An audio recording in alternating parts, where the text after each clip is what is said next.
Philippe Métria. Je sais qu'il est là, Philippe. Madame Géraldine Alexandre. Elle est là aussi. Elle est là aussi. Monsieur Bruno Bournel. Madame Myriam Zell. Monsieur Yves Cioli. Madame Mina Perrin donne procuration à Madame Onis. Monsieur Romain Rebello. Madame Audrey Nierga. Monsieur Richard Passiouto. Madame Chantal Drodz donne procuration à Madame Joly. Monsieur Bernard Barasson. Madame Evelyne Brun. Monsieur Didier Zimniac. Madame Incarnation Grissaber donne procuration à Monsieur Barasson. Madame Christine Faure. Madame Ariel Onis. Monsieur Christian Tournadre. Monsieur Nourdine Hachemi-Lançon. Monsieur Didier Clavel. Madame Florence Joly. Madame Virginie Chaderas. Madame Blandine Galliot. Monsieur Anthony Mahé. Monsieur Youssef Hadouche. Monsieur Shakir Merabé donne procuration à Monsieur Rebello. Madame Audrey Pétisme. Monsieur Jean-Paul Cormeret. Madame Elisabeth Forestier-Hugon. Monsieur Serge Borg donne procuration à Monsieur Herman. Monsieur Stéphane Herman. Madame Renati Le Paysan. Madame Sophie Payen donne procuration à Madame Le Paysan. Madame Maryse Boste-Virodouin. Monsieur Yannick Prière. Bien, le quorum étant atteint, nous pouvons ouvrir cette séance du conseil municipal. Je vais désigner la secrétaire de séance, c'est Audrey Pétisme qui est là. Et puis annoncer la date du prochain conseil municipal qui aura lieu le mardi 5 juillet 2022, juste avant les congés d'été pour ceux qui pourront en prendre à 18h30. Vous informer aussi qu'il y a une question qui était inscrite à l'ordre du jour qui a été retirée puisqu'elle n'était pas complètement finalisée sur des questions de mètres carrés, etc. C'était le rapport numéro 2 de la commission Ville durable et redessinée, dont l'objet était un avenant au bail avec la SCEA. C'est une délibération qui est reportée au conseil municipal du 5 juillet. C'était des emprises foncières pour la piste cyclable. Ce n'est pas complètement finalisé. Ça ne remet pas en cause la construction de cette piste cyclable. On sera toujours dans les délais. Monsieur Herman, vous vouliez faire une petite déclaration ? Oui, merci Monsieur le maire. Je souhaitais porter à votre connaissance un courrier qui vous sera adressé par notre collègue Serge Borg. Avec votre autorisation, je vais en faire lecture. Donc, à Monsieur le maire de Cournon-d'Auvergne, Monsieur François Rage. Monsieur le maire, je souhaite par la présente vous présenter ma démission du conseil municipal de Cournon-d'Auvergne à la date qui conviendra administrativement à ce type de procédure.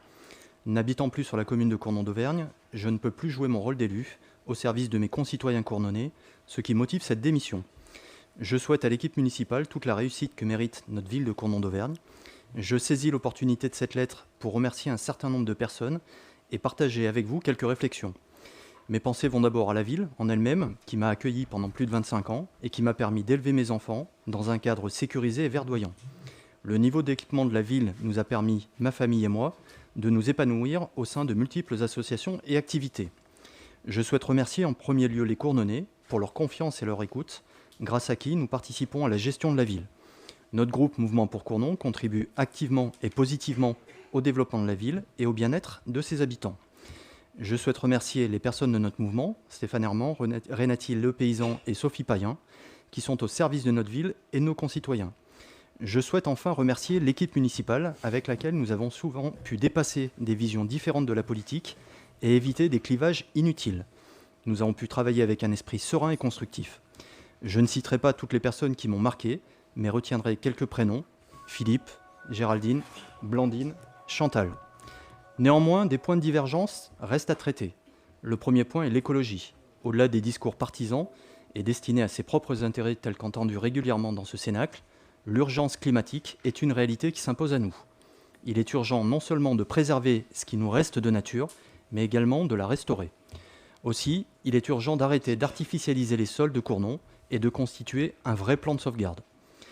La seconde priorité est de redonner aux Cournonnais ce sentiment de sûreté qui caractérisait la ville et qui se perd de plus en plus. Incivilité et délinquance croissent et il appartient à ce Conseil de prendre le problème à bras-le-corps, au-delà de ce qui se fait aujourd'hui. La troisième priorité est de restaurer la confiance en respectant les promesses qui ont été faites lors de la campagne électorale et en apportant plus de démocratie participative et de transparence. À quand le développement de budgets participatifs tel que fait dans beaucoup de communes de France? À quand un échange complet, sincère et transparent avec l'ensemble des élus? Je vous souhaite bonne continuation à tous et souhaite un développement apaisé, naturel et urbain à Cournon. Serge Borg. Merci. Ce courrier n'appelle pas de réponse et de débat. Nous prendrons en compte administrativement donc cette démission d'ici le prochain conseil municipal pour installer le suivant, ou la suivante, soit le suivant d'ailleurs sur la liste. Et puis au nom du conseil municipal, puisque je ne sais pas si on le reverra, mais vous adresserez à Monsieur Borg à la fois nos amitiés et puis le remerciement pour l'implication et l'engagement qu'il a pu avoir sur nos affaires politiques municipales à Cournon les 2 premières années de ce mandat. Et on va lui souhaiter bonne poursuite de sa vie sur d'autres territoires. Alors nous reprenons le déroulement classique de notre conseil.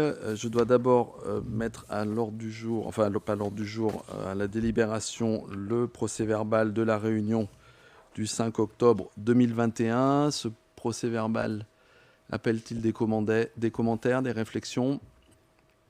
Pas de souci, on peut passer au vote. Y a-t-il des avis contraires, des abstentions? C'est adopté à l'unanimité. Nous commençons par la commission Ville durable et redessinée, si tu peux faire passer, avec une première délibération sur l'ORT. Et c'est donc M. Métria qui va nous en parler. Bonsoir. Donc on va commencer par cette première délibération là, qui est sur l'ORT. Donc l'ORT, c'est une convention de revitalisation du territoire, ORT. C'est une convention qui est signée entre l'État, la métropole et au moins la ville-centre pour qu'elle puisse exister. Et après, dans ce cadre-là, les autres communes de la métropole pouvaient adhérer à cette convention. Donc c'est ce qu'ont fait 17 communes, en plus de ces 2 partenaires obligatoires, dont la ville de Cournon. Donc l'ORT, ça découle d'une loi, la loi Elan, ça a été créé lors de la loi Elan le 23 novembre 2018. Donc cet outil, c'est un outil qui doit permettre de lutter prioritairement contre la déprise du commerce et de l'habitat dans les centres-bourgs et les centres-villes. Ça permet de lutter contre la vacance des logements, des locaux commerciaux, artisanaux et contre l'habitat indigne. L'ORT se matérialise par, donc, comme je disais, une convention signée entre l'intercommunalité, la ville principale de l'intercommunalité et les villes volontaires, donc 17 communes. Elle confère surtout, cette convention, elle confère des nouveaux droits juridiques et fiscaux, notamment pour renforcer l'attractivité commerciale des centres-villes, favoriser la réhabilitation de l'habitat en donnant un accès prioritaire aux aides de l'ANA, maîtriser le foncier dans le cadre du droit de préemption urbain renforcé. Il y a quelques conseils municipaux, on avait voté une délibération en ce sens sur le droit de préemption renforcé à la demande de la métropole. Faciliter les projets à travers les dispositifs d'innovation, ça s'appelle le permis d'innover, le permis d'aménager, multisite, ainsi de suite. Voilà, c'est des outils juridiques qui sont mis à disposition dans le cadre de l'ORT. L'ORT, ça ne permet pas une mobilisation de moyens financiers spécifiques de la part de l'État. C'est plus des moyens soit juridiques ou d'ingénierie. Donc tout ça, l'ORT, donc il y a, dans le cadre de l'ORT, il y a l'orientation générale dans le cadre de la métropole, et après il y a des fiches actions par commune. Donc dans la convention, vous avez la partie qui concerne la commune de Cournon d'Auvergne. Donc c'est il y a eu un travail de diagnostic qui a été fait par l'agence d'urbanisme de Clermont-Ferrand, enfin de Clermont Métropole, pardon, et ça a permis de définir une stratégie d'ORT en s'appuyant essentiellement sur le PADD qui a été voté par la métropole en fin d'année dernière. Et les communes ont pu définir à travers ceci des actions spécifiques. Donc dans le cadre de ce diagnostic, je vais vous faire juste un petit résumé de ce qui en est sorti sur la ville de Cournon. On a un taux de pauvreté des ménages de l'ordre de 12% dans le bourg. Un taux de magasins avec pas de porte vacants de 26% dans ce qui est le centre-bourg, contre 17% sur le reste de la commune. Un centre-bourg en concurrence commerciale avec un quartier commerçant plus récent de la ville, donc en fait le quartier du Lac. Une place de la voiture très prédominante, avec beaucoup de flux traversants et du trafic de transit. Donc c'est une des caractéristiques un petit peu de notre ville, une ville tournée beaucoup autour de la voiture. Un pôle tertiaire dans le centre-bourg qui est plutôt tourné autour de la mairie, de l'école de musique. Et puis des fortes dégradations patrimoniales liées à des rénovations de bâtiments qui ont été faits au gré des années, alors des fois sans autorisation ou des fois sans certificat de conformité, donc voilà, qui nécessite une vraie reprise en main de certaines réhabilitations. Dans ce cadre, le plan d'action de la commune comprend 20 fiches actions qui sont dedans. Je ne vous les listerai pas les 20 qui sont annexées. Et donc maintenant, il appartient au conseil municipal de se prononcer sur la convention jointe à la présente délibération, laquelle permettra à la commune d'adhérer à ce projet de revitalisation de territoire et accompagnera la structuration de son cœur de ville. Et donc, cette ORT a déjà été adoptée par délibération au Conseil métropolitain du 1er avril 2022. Donc maintenant, il appartient juste aux 17 communes de délibérer elles-mêmes pour pouvoir adhérer à cette convention d'ORT métropolitaine. Voilà. Bien, y a-t-il des questions, des interventions sur cette ORT ? C'est donc un outil métropolitain qui va nous permettre à la suite de délibérer sur un périmètre de sauvegarde du commerce, etc. Il faut vraiment le penser comme un outil qui doit nous faciliter, en tout cas nous donner un levier pour mieux encadrer ce qui peut se passer, notamment sur notre Vieux-Bourg. Pas de soucis, pas d'intervention, pas d'avis contraire, pas d'abstention, c'est adopté à l'unanimité. Merci. Donc le rapport numéro 2 a été enlevé de l'ordre du jour, c'est ce que je vous ai dit en préalable. Le rapport numéro 3, c'est des questions de voirie et de mise à disposition au territoire d'énergie du Puy-de-Dôme. C'est ça. Donc en général, comme je vous avais dit en début de mandat, il y en avait eu quelques-unes, mais maintenant on n'en voit plus du tout. Puisque la voirie, c'est une compétence métropolitaine. Donc c'est surtout à la métropole que passe ce genre de délibération. Mais exceptionnellement, il y en a une qui passe chez nous. En fait, c'est une convention avec le SIEG, donc le SIEG qui est en charge souvent du réseau électrique et qui va pour un enfouissement de réseau. Et elle passe chez nous parce qu'en fait, des fois, dans les transferts de voirie au gré des années, il y a des petits bouts de délaissés qui ont été oubliés sur les côtés. Donc, il reste quelques parcelles qui sont municipales sur le bord de cette route. Et le SIEG en a besoin pour faire son enfouissement de réseau, pour déposer des coffrets et tout ça. Donc, il nous demande à nous de mettre à disposition les parties municipales, les quelques petites parcelles municipales qui appartiennent encore. Et il y a la même convention qui passe à la métropole pour l'enfouissement carrément sur la voirie, quoi. Donc voilà un petit peu. Donc c'est une convention. Donc il est souligné que cette convention est consentie à titre gratuit auprès du CIEG pour qu'ils puissent mettre leur réseau sur ces espaces municipaux, quoi. Donc voilà, donc c'est une convention. Donc il y en a plusieurs tous les ans, mais c'est vrai que on les voit passer que quand il reste des petits morceaux de voirie qui un jour devraient être transférés à la métropole. Des questions ? Pas de questions ? Des avis contraires, des abstentions ? Juste sur cette délibération, ne prennent pas part au vote les élus qui représentent la ville ou la métropole territoire d'énergie. Donc on a été chercher la liste, on mettra qu'ils ne prennent pas part au vote. Je souhaiterais aussi, on les rajoutera dans la liste, que ne prennent pas part au vote des élus qui pourraient habiter dans cette voirie. Ça évitera tout souci par rapport à ça. Voilà. Donc on les rajoutera dans la délibération si ça vous convient. Pas d'avis contraire, pas d'abstention, c'est adopté à l'unanimité et l'administration fera la liste des gens qui ne prenaient pas part au vote, les NS, comment on appelle ça ? NPPV. NPPV, voilà, ne prennent pas part au vote. Rapport numéro 4, alors c'était Madame Perrin et c'est Monsieur Métriac qui ont fait la liste. Voilà, je vais essayer de vous rapporter cette délibération à la place de Madame Perrin. Donc c'est la revalorisation de la taxe locale sur la publicité, la TLPE, pardon. Donc, c'est les tarifs qui seront applicables à partir de 2023. Donc, c'est les tarifs qui peuvent être augmentés en fonction du taux de... Il y avait le RLPI en 4. Cadre de vie, projet de règlement local de RLPI, oui, pardon, oui. Oui, c'est Richard en plus. Non, on attend ça avec impatience, Richard, monsieur Pascuto, je suis désolé. Bon, allez, et en plus, c'est plus logique qu'on commence par le règlement avant de faire la taxation. Oui, tout à fait. Donc le RLPI, on en a parlé l'année dernière, hein, c'était au 18 mai 2021. Donc le règlement de publicité intercommunale, ça va être un document qui va encadrer l'affichage extérieur concernant les publicités, les enseignes, les préenseignes. Et notamment pour la métropole. Et pour la métropole, il va s'agir du premier règlement local intercommunal. Sa procédure, elle est calquée sur celle du PLUI, dont il sera une annexe. Alors aujourd'hui, il y a 11 communes qui disposent de RLP, un RLP communal. Non seulement ces différents règlements ne couvrent qu'une partie de l'agglomération, mais ils correspondent plus aux exigences du territoire, que ce soit en matière de préservation de l'environnement, mais également du patrimoine et des paysages. Alors, il y a eu plusieurs phases. Je disais, c'était construit, élaboré de la même façon que le PLUI. Il y a eu 3 phases, et nous sommes à la phase de consultation pour avis. Alors, assez rapidement, je vais vous rappeler comment ça s'est passé.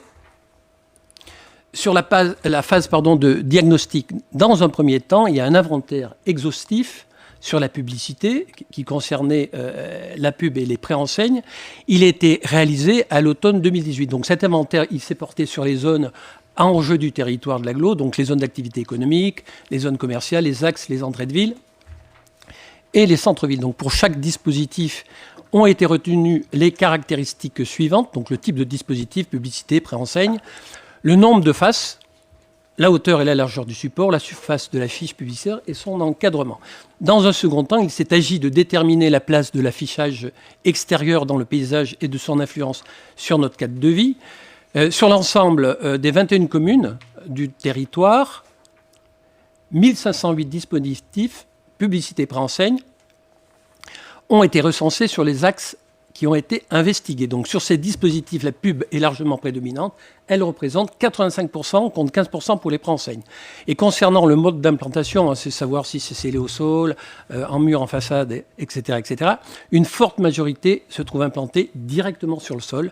C'est 61%. Sur le mobilier urbain, 32%. Et puis le delta sur d'autres types de supports. Voilà. Sur la phase 2, très rapidement, puisqu'on en a parlé, ce sont les orientations. Elles ont été présentées lors du conseil municipal, je disais, du 18 juin 2021, du mai 2021. Elles ont permis de définir 4 échelles, les grands paysages de la métropole, les zones urbaines et les grandes infrastructures, les espaces du quotidien et l'échelle transversale. Enfin, il y a la phase 3. Il y a eu un temps technique avec des COTEC, le COTEC associé les communes, la métro des personnes publiques associées, l'architecte des bâtiments de France, et ces COTEC se sont déroulés d'avril en septembre 2021. La validation, elle a été faite par les politiques. Il y a eu 2 COPIL, 2 commissions, un bureau, et tout cela entre janvier et septembre 2021. Plusieurs réunions publiques au mois de septembre, associant, il y avait des ateliers, associant les acteurs, les associations et les partenaires publics. Après, il y a une validation politique par la commission RLPI en septembre, qui a finalisé le projet. Et enfin, au mois de mars, les collègues qui siègent au Conseil métropolitain ont fait le bilan de la concertation. Voilà où nous en... Il y avait une enquête publique qui a pris fin au 31 décembre de cette année. Vous aviez la possibilité de concourir, puisqu'il était sur le site de Clermont-Auvergne Métropole. Donc elle s'est faite par Internet. Les orientations, très bref rappel, c'est ce que nous avions présenté l'année dernière. Donc, les paysages, patrimoine naturel emblématique, une identité à préserver. Donc, ça concerne les grands paysages et les vues, les espaces naturels, l'activité touristique et les bourgs. L'orientation 2, les espaces urbains d'activité et les grands axes, une image, une attractivité à valoriser. Donc, ça concerne les espaces urbains, comme je l'ai dit, les axes routiers structurants, les lignes de transport en commun structurantes et les zones d'activité. Orientation 3, les espaces du quotidien, patrimoine et centralité, une qualité à conforter. Donc ça concerne les zones d'habitat, la nature en ville, les cœurs de bourg et les secteurs patrimoniaux. Et enfin, les orientations transversales pour aller vers un parc de publicité et des enseignes de qualité. Le zonage.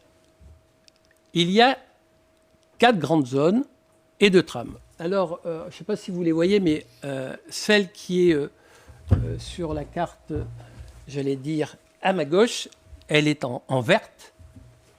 C'est la zone 1. Ça concerne les espaces ruraux à fort enjeu paysager. Ça couvre les secteurs naturels protégés et leurs zones bâties. Le périmètre du parc naturel régional des volcans d'Auvergne, le périmètre UNESCO chaîne des puits faille de la Limagne et le périmètre des grands sites de France chaîne des puits. Ça, c'est la zone 1 qui est en vert.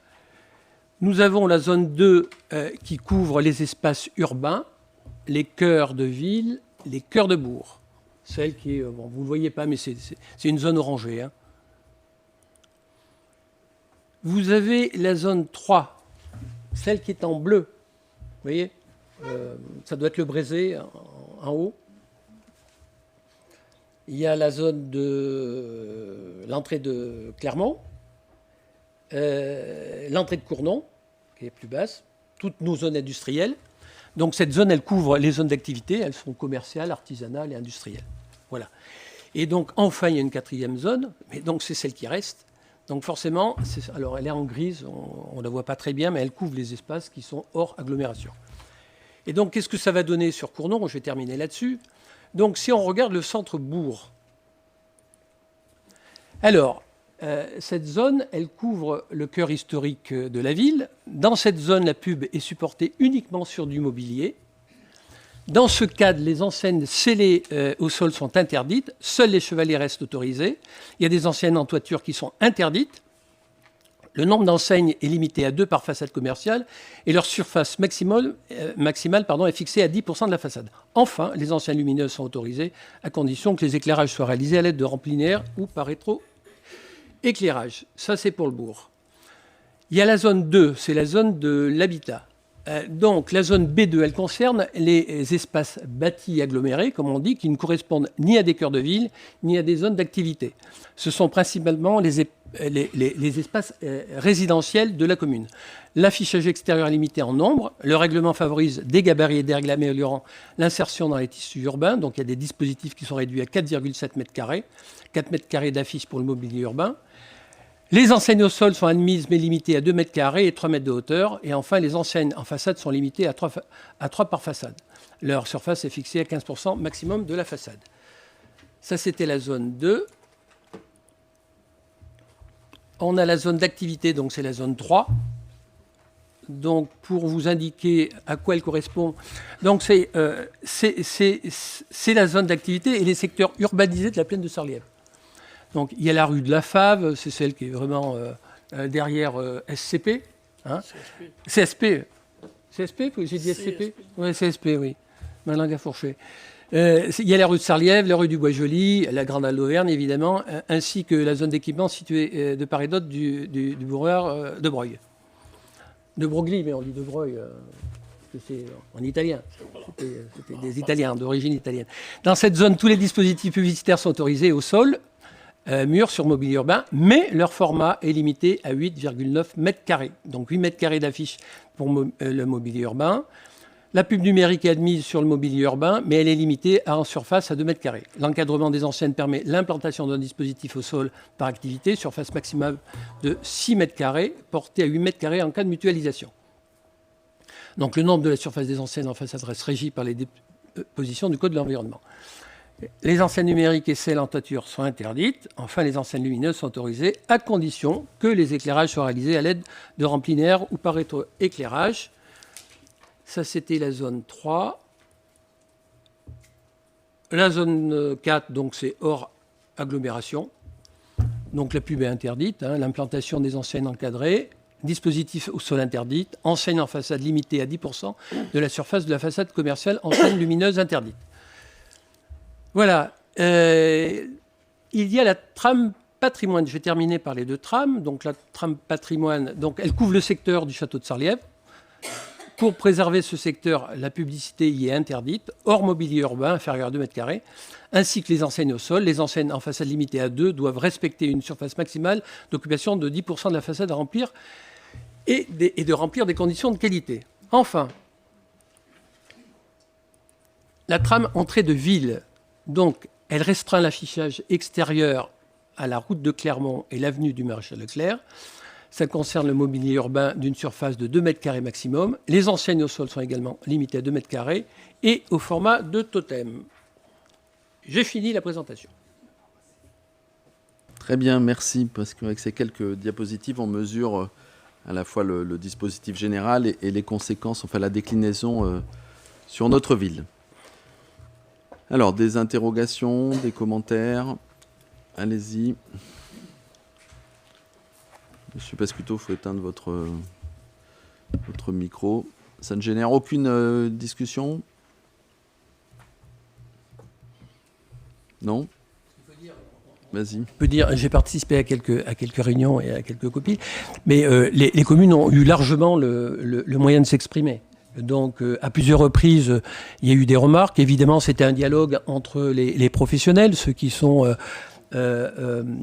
des utilisateurs de la publicité sur nos communes, et puis l'architecte des Bâtiments de France, et puis il y a eu évidemment les élus, et puis les associations de protection de l'environnement, puisque les principaux reproches qui ont été faits, c'est la pollution visuelle notamment.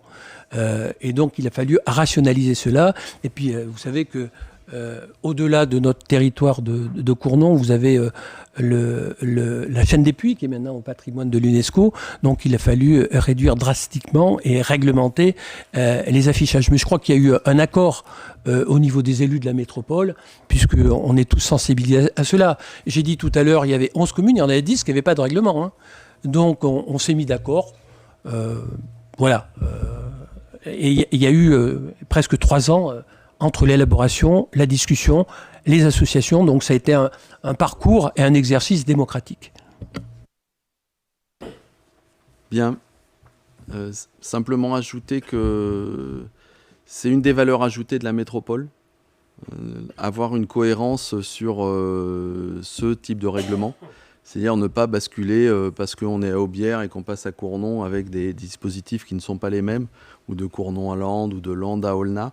Et donc avoir une cohérence sur ces questions d'affichage qui sont très prégnantes dans la vie quotidienne de nos concitoyens, puisque chacun est amené à circuler et à découvrir ces panneaux. Donc là, il y aura une cohérence. Ça a été un long travail, comme l'a dit Monsieur Pascuto, puisque on est toujours partagé entre ce souci de diminuer le nombre d'enseignes, parce que c'est quelque part, il y a des endroits, on pouvait le dire, c'est de la pollution visuelle, tout en laissant quand même à disposition des annonceurs un moyen de communiquer qui existe, et qu'il faut poursuivre.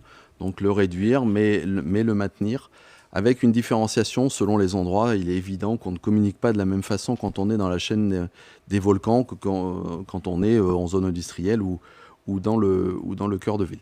Et puis là-dessus aussi les impacts financiers qui ont été conséquents, notamment pour la ville de Clermont, puisqu'avec une diminution du nombre de mètres carrés, il y a les recettes liées à cette... là, c'est la délibération d'après. Les recettes liées à ces affichages ont diminué, et donc il y a cet équilibre là aussi à trouver avec des recettes. Donc je crois que c'est un dispositif qui a reçu l'assentiment de l'ensemble des communes et des conseillers métropolitains. Et j'invite le conseil municipal de Cournon à aller dans ce sens. On passe au vote. Pas d'avis contraire. Enfin, des avis contraires, pardon, des abstentions, et c'est adopté à l'unanimité. Ça va pouvoir se mettre en place. Merci, Monsieur Pascuto, pour avoir suivi ce dossier qui, je sais, a mobilisé beaucoup de vos heures et de votre présence. On va donc pouvoir passer au rapport numéro 5, et enfin, sur la taxe locale sur la publicité extérieure, puisque ces affichages sont taxés, donc rapportent un petit peu de finances, beaucoup de finances d'ailleurs, à notre collectivité. Donc du coup, c'est la fixation des tarifs, donc la TLPE pour l'année 2023. Donc, dans ce cadre, les tarifs peuvent être valorisés en proportion égale au taux de croissance de l'indice de la consommation hors tabac. Donc, il est proposé pour 2023 une augmentation de la TLPE de 2,80%. À cela peut s'ajouter une majoration à cette augmentation pour les villes qui font moins de 50 000 habitants et qui appartiennent à une EPCI de plus de 50 000 habitants. Donc, ça peut permettre, alors il y a tout un tas de critères, c'est encadré aussi, ça permet de, dans ce cadre-là, on propose une revalorisation de 3,40% au titre de ces bases fixées par l'État. Et en bas, vous avez le petit tableau. Donc, il y a la partie enseigne et après, il y a la partie pré-enseigne qui est un petit peu différente avec une distinction entre les pré-enseignes à dispositif non numérique et à dispositif numérique. Sachant que dans le cadre des petits commerces, toutes les enseignes de moins 7 mètres carrés sont exonérées de TLPE. Voilà, et donc après vous avez les tarifs, vous avez le tarif 2022 et la majoration. Par exemple, si on reste sur les enseignes, celles qui sont inférieures à 12 mètres carrés, c'était 17 € du mètre carré, ça passe à 18,10 et ainsi de suite. Voilà, vous avez le tarif 2022 et le tarif 2023.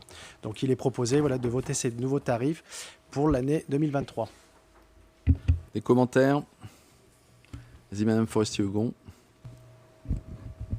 Oui, alors juste 2 mots, rien à dire effectivement sur le taux imposé par rapport à l'État, là au 3,40. Par contre, pour les 2,80, nous on n'est pas d'accord.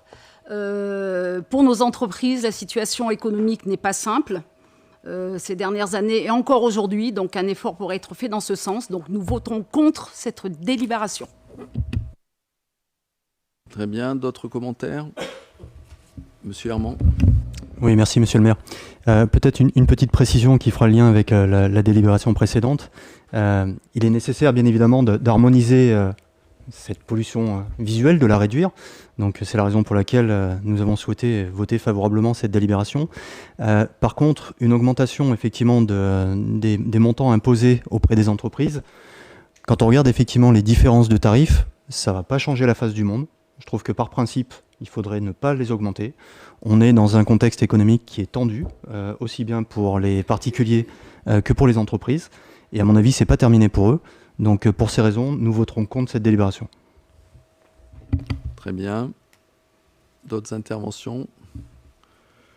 Le contexte économique, il est compliqué pour les entreprises, il est compliqué pour les citoyens et il est compliqué pour la collectivité. Nous aurons d'ailleurs à délibérer sur les questions, par exemple, de restaurants scolaires. On ne va pas le faire tout de suite, mais on le fera au prochain conseil municipal, hein, monsieur le directeur général, où on aura aussi là des positionnements politiques notamment, mais aussi financiers par rapport à ça. Les études qui ont été menées lors de l'élaboration de ce RLPI ont montré que les tarifs à Cournon étaient très inférieurs aux tarifs qui étaient pratiqués notamment à Aubière, à Clermont-Ferrand, à Landes.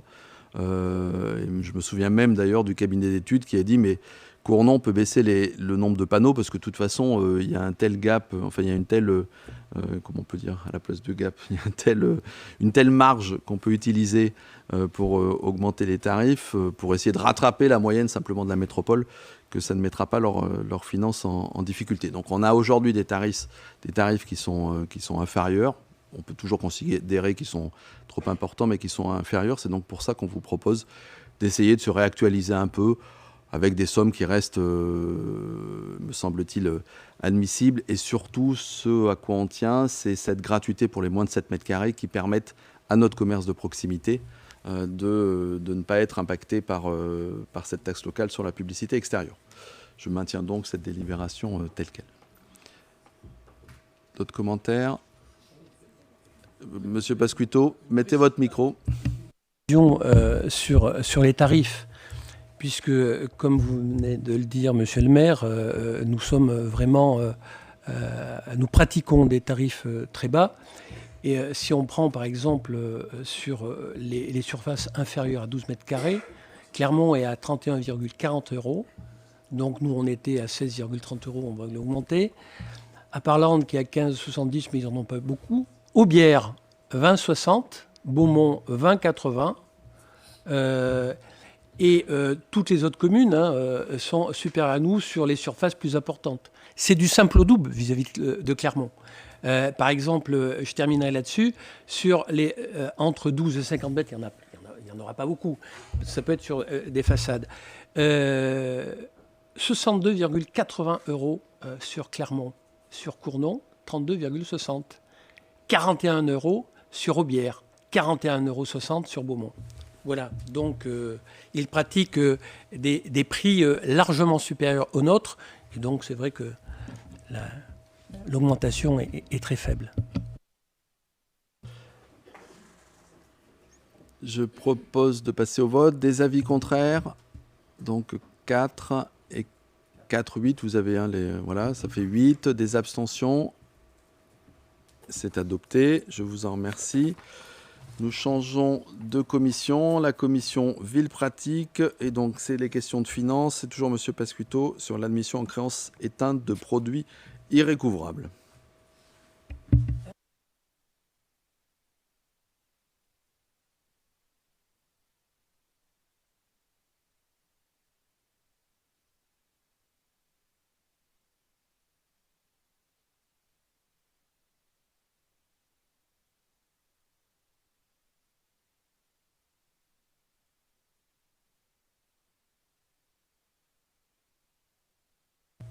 Voilà, donc il s'agit, vous en avez l'habitude, à certains conseils municipaux, donc c'est l'admission en créance éteinte et produits irrécouvrables, comme on dit.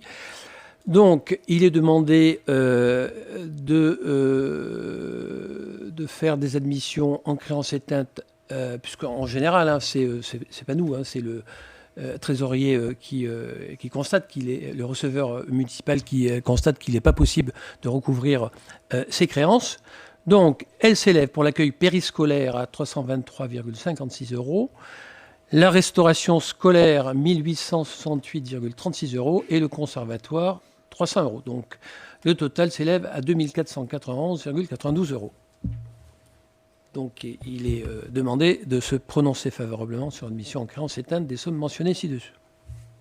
Là, on arrive en bout de chaîne. Hein, le Trésor public a fait tout ce qui était dans ses cordes pour pouvoir récupérer ces sommes-là, et ça n'est plus possible. Donc, on vous demande, monsieur Réguilien, de passer en créance irrécouvrable. Des questions? Pas de questions. Des avis contraires? Des abstentions? C'est adopté à l'unanimité.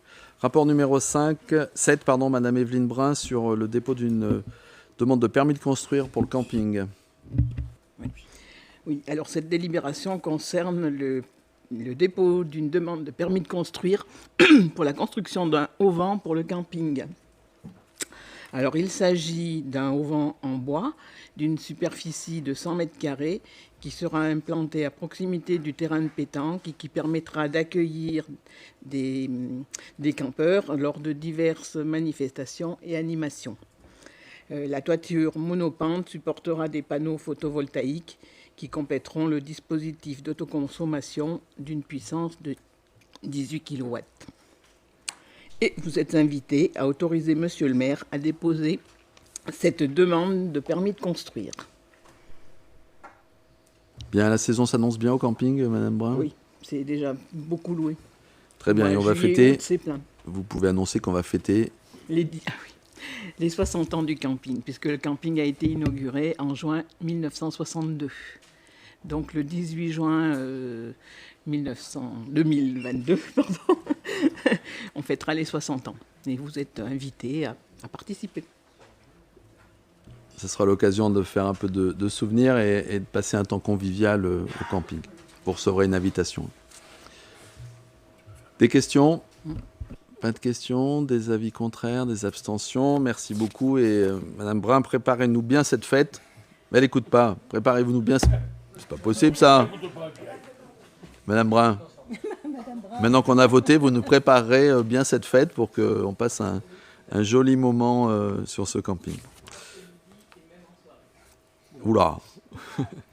Rapport numéro 8, c'est la création du comité social territorial commun à la ville de Cournon d'Auvergne et au centre communal d'action sociale, au CCAS. Donc, la loi de la transformation de la fonction publique a prévu la disparition, enfin la fusion du CHS et du CT. C'est les instances dans lesquelles un certain nombre d'entre nous sont représentés, enfin sont présents et qui discutent à la fois avec les représentants du personnel des conditions de sécurité, des conditions de travail et puis aussi des questions d'ouverture de poste, etc. Donc un CST, donc comité social territorial, va remplacer ces 2 instances et nous devons avoir 2 délibérations pour proposer le cadre de ce CST. Bien évidemment, ces délibérations ont été échangées, enfin ont été vues avec les représentants du personnel pour mesurer leur degré d'acceptabilité de ce qui est proposé, et il y a eu une unanimité sur ce qui vous est proposé. Donc sur la première, on vous propose de faire un comité social territorial commun, Ville de Cournon et CCAS, ce qui n'était pas le cas tout à fait avant, puisqu'on avait un CHS Ville, c'est ça, et un CHS CCAS. Là, on vous propose, puisque depuis le début, je défends l'idée que l'on soit agent du CCAS ou agent de la ville, on puisse avoir un même creuset, d'avoir un CST commun, ce qui n'empêchera pas d'avoir des formations ou des réunions spécifiques quand ça sera nécessaire, puisqu'il y a quand même des métiers qui sont un peu différents, notamment quand on est à l'EHPAD ou à la résidence autonomie. Voilà, ça c'est l'objet de la première délibération. Et après, on aura sur la parité, le nombre, etc. Je vais vous présenter la deuxième en même temps, et puis on fera les votes. Il vous est proposé aussi que dans ce CST, c'est assez curieux, mais on pourrait ne pas avoir la parité entre les représentants du personnel et les représentants de la collectivité. Il vous est proposé d'installer la parité, c'est-à-dire qu'on sera le même nombre, ce qui me paraît plutôt logique. Il vous est proposé aussi, là aussi c'est assez paradoxal dans le cadre de la loi, que l'on puisse recueillir l'avis des représentants de la collectivité. Ça me semble logique qu'on puisse au moins avoir un vote des représentants de la collectivité pour avoir un avis. Ce n'est pas une obligation. Et puis dernier point, de fixer à 6 le nombre de membres titulaires et à 6 le nombre de membres suppléants.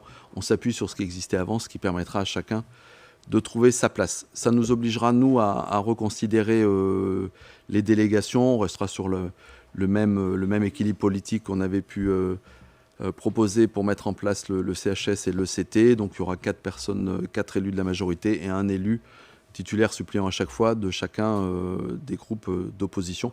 Mais ça sera au prochain conseil, ou c'est peut-être un arrêté, ou ça sera au prochain conseil qu'on validera ça. Voilà sur la mise en place de CST.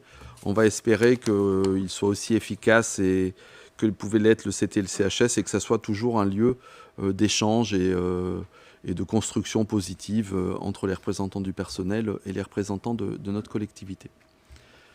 Y a-t-il des interrogations ou des commentaires sur cette délibération qui est prise dans toutes les collectivités de France qui ont besoin, pas toutes, je vois la spécialiste Blandine Galliot, pas toutes, mais au moins celles qui avaient un CT et un CHS, donc ça doit être celles qui ont plus de 500 agents, c'est ça ? 50 plus de 50 agents, pardon. Ah oui, plus de 50 agents.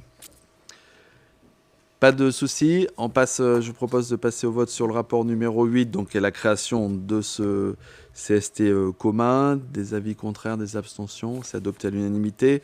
Et sur le rapport numéro 9, donc, qui indique qu'il y aura le paritarisme, qu'il y aura 6 membres titulaires et 6 suppléants de chaque côté, et que l'on prendra le recueil de l'avis des représentants de la collectivité. Pas de souci non plus, pas d'avis contraire. Des abstentions, c'est adopté à l'unanimité. Rapport numéro 10, ressources humaines, mise à disposition de personnes auprès du centre de loisirs. C'est Madame Alexandre. Bonsoir. Alors, vous savez qu'on a une convention qui nous lie avec le centre de loisirs, qui est notre plus grosse association, puisqu'elle regroupe elle-même plusieurs associations. Et dans ce cadre-là, nous leur mettons à disposition du personnel. Alors, il s'agit de 4 personnes. Il y a 2 personnes qui font de l'administratif, une personne qui est sur de l'éducation sportive, pour les activités sportives, et puis une dernière personne qui est sur l'entretien. Et donc, on vous demande de vous prononcer favorablement pour cette mise à disposition et de permettre au maire de signer les conventions nécessaires. Des questions ? C'est une délibération classique qu'on passe chaque année. Pas de souci, j'en profite. On voit l'image du centre de loisirs. J'en profite pour vous indiquer que ça va être après. Ah oui, on en parle après. On va parler de la toiture après. Alors je laisse l'adjointe en parler. Des avis contraires, des abstentions, c'est adopté à l'unanimité. Ensuite, Monsieur Scioli sur le rapport numéro 11 sur la création de 2 postes d'agents de surveillance de la voie publique à SVP pour des besoins saisonniers. Voilà, alors c'est un sujet qui revient chaque année. pour la saison estivale. Durant la période estivale, la police municipale doit assurer des missions supplémentaires, notamment celles liées à la surveillance du plan d'eau et de la zone de loisirs. Or, il s'avère que l'effectif permanent ne permet pas de faire face à ce surcroît de travail. C'est pourquoi il est proposé de créer 2 emplois d'agents de surveillance de la voie publique qui auront pour tâche d'assister et d'accompagner les policiers municipaux dans les missions autres que celles réservées exclusivement au cadre d'emploi de la filière sécurité. À ce titre, ils pourront être chargés de renseigner le public, de le sensibiliser au respect des règles d'hygiène et de sécurité, de favoriser un dialogue avec les usagers afin d'anticiper d'éventuels conflits. Alors ça représente un travail de 35 heures, travail hebdomadaire, la durée 1 mois ou 2 mois. Alors, je vous demande de vous prononcer favorablement sur la création de ces 2 postes pour juillet-août. Merci, M. Suy. Je profite de cette délibération pour saluer le nouveau chef de la police municipale, M. Michael Moreau, qui est présent dans la salle et qui succède à M. Cardona, qui a obtenu sa mutation en Lozère pour faire... c'est ça, en Lozère, oui. Voilà. Pour des raisons familiales, bien évidemment. Il va très bien, je l'ai eu hier au téléphone. Bonne nouvelle, il va très bien, ça va. Très bien. Bienvenue en tout cas à M. Moreau qui connaît le fonctionnement puisqu'il était l'adjoint de M. Cardona. Et il aura un adjoint bientôt, c'est prévu. Des questions, c'est classique, chaque année on le fait, on a besoin, vous savez qu'il y a beaucoup de fréquentation sur notre zone de loisirs. D'ailleurs, c'est un sujet sur lequel on travaille, on a besoin d'avoir un peu plus de présence de notre police pour gérer au mieux la cohabitation de beaucoup de gens. Pas de souci. Oui, si quelqu'un connaît les surveillants de baignade, nous sommes à la recherche de surveillants de baignade pour le mois d'août. Pas d'avis contraire, pas d'abstention, c'est adopté à l'unanimité. Contrat de travail pour les emplois saisonniers, là aussi c'est classique. Du coup, chaque année, on essaiera de faire peut-être une seule délib, monsieur le directeur général, pour tous ces emplois que l'on fait chaque année. On regroupera dans une seule délibération. Donc là, vous avez la liste. On a besoin de 2 animateurs pour le camping, pour faire l'animation du camping. On a besoin d'un agent pour l'entretien des locaux du camping. 3 agents d'accueil, là aussi, pour le camping. On a besoin de 2 surveillants de baignade du 25 juin au 31 août, donc ils se répartissent. Un responsable au poste de secours de la zone de loisirs du plan d'eau et 3 agents à l'entretien du plan d'eau. Et donc on vous propose d'ouvrir ces postes-là, la plupart pour 2 mois, simplement pour le temps estival, pour qu'on puisse faire fonctionner notamment la baignade du plan d'eau et le camping. Pas de questions. Des avis contraires, des abstentions, c'est adopté à l'unanimité. Et la même chose, camping municipal, le rapport numéro 13, contrat de travail pour des besoins ponctuels, Madame Brun. Alors, pour le bon déroulement de la saison au camping, il est nécessaire de renforcer les effectifs afin de faire face à l'accueil du public ou à l'entretien des locatifs. Et vous êtes invités à approuver le recrutement d'agents qui interviendront en renfort au camping pour la saison estivale 2022. Bien, pas de soucis, pas de questions, des avis contraires, des abstentions, c'est adopté à l'unanimité. La même chose, Madame Alexandre, pour l'année 2022-2023 oui, pour les manifestations. Voilà, exactement. Nous, on a des besoins ponctuels, notamment pour l'accueil et puis pour des tâches diverses et variées. Donc, de la même manière, on vous demande de vous prononcer favorablement. C'est notamment sur le festival Puy de Môme. En général, c'est là. Pas de questions, des avis contraires, des abstentions, c'est adopté. Le contrat de travail pour les jobs d'été, Madame Joly. Bonsoir. Donc, on vous invite à recruter des jeunes de maximum 45 jeunes, un groupe pour les travaux d'entretien du patrimoine communal et pour le renfort des équipes municipales entre le 8 juillet et 31 août. Donc, nous aurons 2 équipes sur le premier mois et le deuxième mois. Ils auront un mi-temps, donc 70 heures au total par semaine, donc un mi-temps le matin. On vous précise qu'une subvention sera sollicitée auprès de l'État au titre d'actions spécifiques de la politique de la ville. Et 2 agents contractuels vont les encadrer pour cette même période. Le budget est de 53 200 €. Une subvention de 5 000 € sera sollicitée, comme les autres années, à titre du Fonds ministériel de la prévention de la délinquance et 1 000 € auprès du Commissariat général à l'égalité des territoires. Donc on vous invite à vous prononcer pour le recrutement de ces jeunes et pour le recrutement de leurs agents d'encadrement d'animation. Très bien, 70 heures mensuelles, pas par semaine. Oui, pardon. Non, on les exploite pas. Non.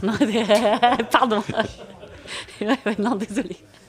Des questions?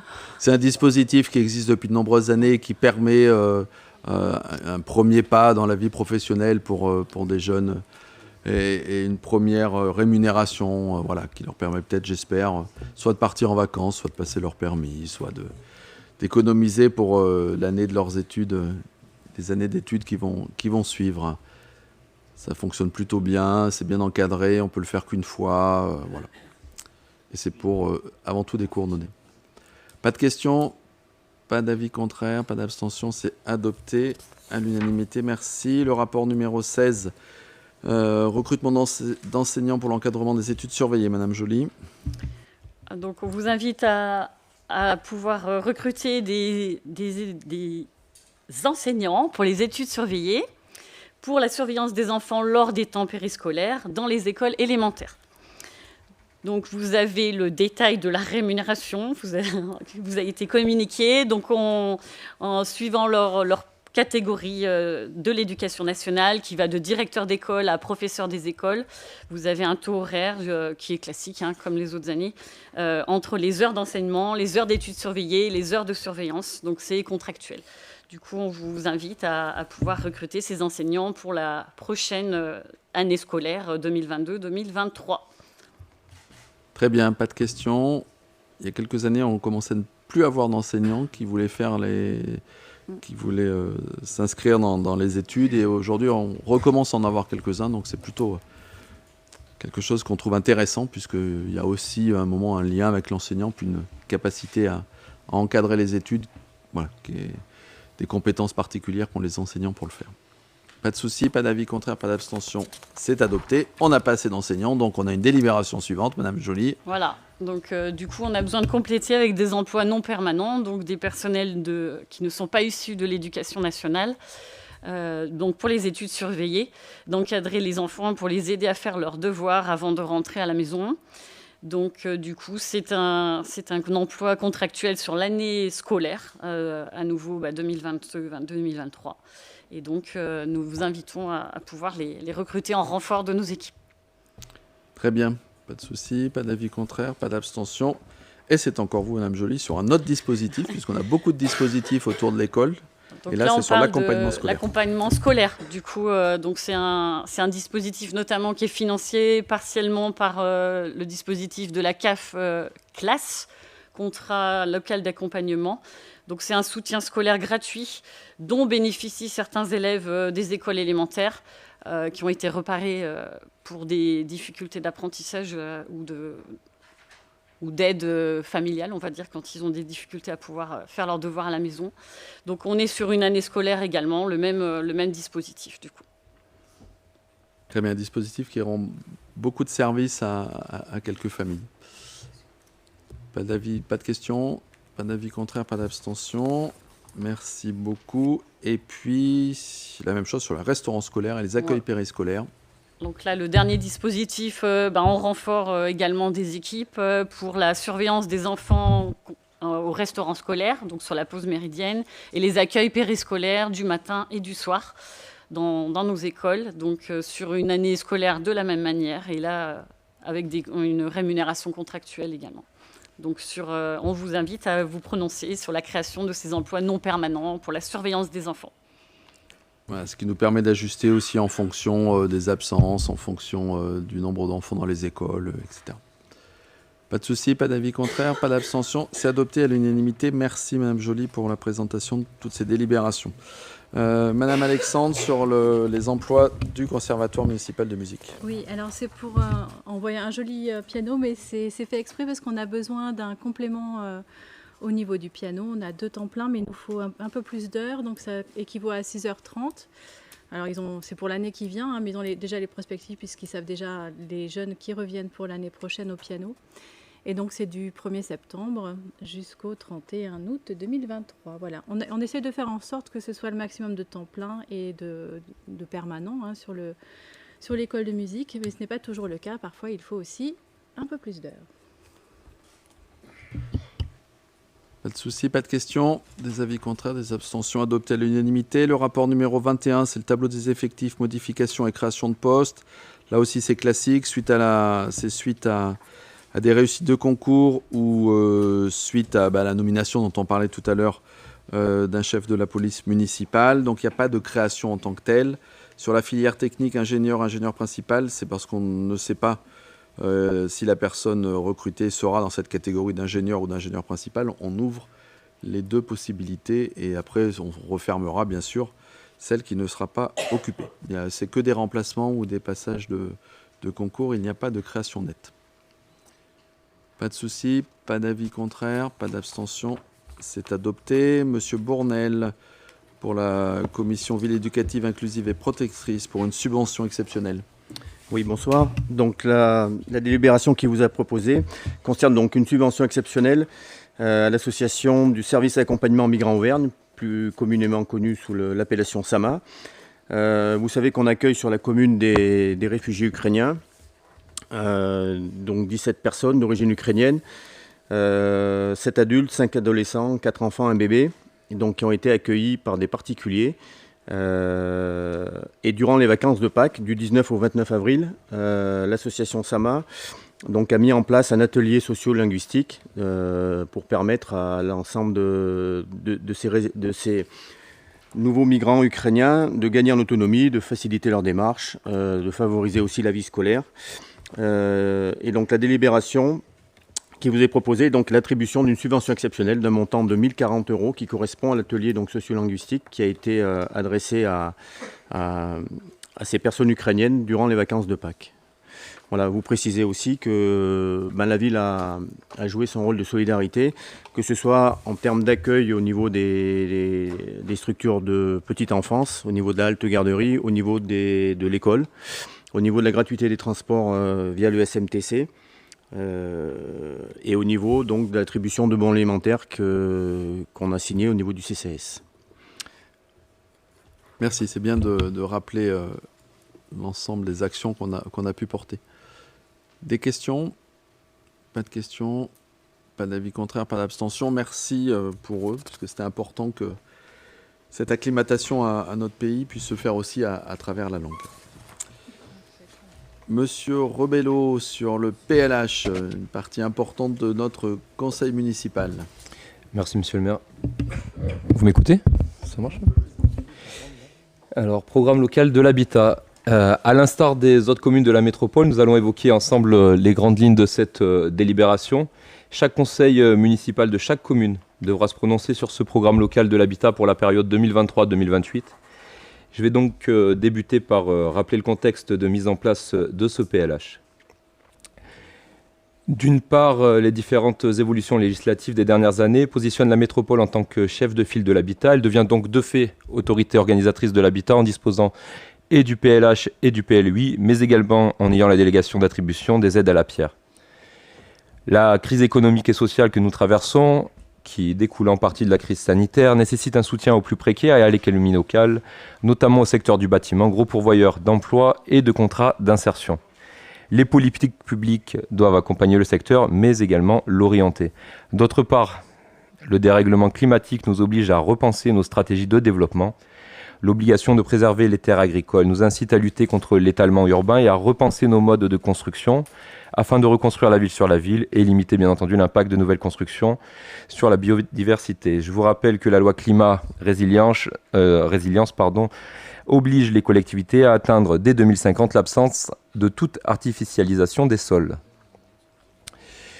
Nous allons donc voir comment, grâce au PLH, nous pourrons traduire ces volontés par des actions concrètes en intégrant l'ensemble des politiques transverses et les enjeux croisés de développement durable, de mobilité et de développement économique sur notre territoire. Donc un document de planification et de programme pour 6 ans élaboré en cohérence avec les travaux du PLUI, on le verra par la suite. Une feuille de route politique et stratégique habitat prenant en compte l'ensemble de la chaîne résidentielle, aussi bien donc du coup du parc privé et du parc public. Un document stratégique pour répondre aux besoins des ménages aux différentes étapes de leur vie, ça on le verra dans le point numéro 3.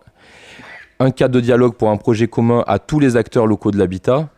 Donc ça sera sur la conférence, la mise en place de la conférence métropolitaine de l'habitat, et un PLI de transition pour concilier et le droit au logement pour tous et le respect de l'environnement. La rédaction du PLH s'est déroulée en 3 phases. La phase 1, un diagnostic complet a été mis en place sur la politique de l'habitat et la politique du logement sur la métropole par l'agence d'urbanisme de Clermont Métropole. La phase 2, un document d'orientation et des objectifs fixés par la métro pour répondre aux besoins qui ont été identifiés sur la phase 1. Et enfin, la dernière phase, la phase numéro 3, des programmes d'action détaillés pour mettre en œuvre de manière opérationnelle les orientations et les objectifs commune par commune pour s'adapter au plus près des réalités du terrain. Ce PLH apporte une direction claire, c'est un document stratégique de programmation, une feuille de route, mais aussi un cadre de dialogue pour un projet commun à tous les acteurs de l'habitat pour les 6 prochaines années. Il doit être décliné selon les spécificités de chaque commune, et on le verra tout à l'heure dans le nombre de logements à construire par commune, en tenant compte de leurs particularités. Les travaux menés ont permis de définir les 4 grandes orientations. Ah, je suis passé peut-être un peu vite là-dessus. L'articulation du PLH avec les politiques publiques, bon bien sûr, alors le plan de déplacement, donc les schémas métropolitains des pistes cyclables, le SCOT, donc schéma de cohérence territoriale. Il va également s'appuyer, bien entendu, sur les principes directeurs énoncés par les lois cadres, comme celles qu'on a citées tout à l'heure. Il s'imposera au PLU métropolitain, et il devra prendre en compte, bien entendu, et j'ai pas mes lunettes et je vois pas très bien la deuxième, portée à connaissance de l'État. Oui, ça sera bien sûr, ça sera sous l'autorisation du préfet de région dans la phase suivante, après que la délibération soit acceptée par l'ensemble des conseils municipaux de la métropole. Si on peut passer aux orientations, merci.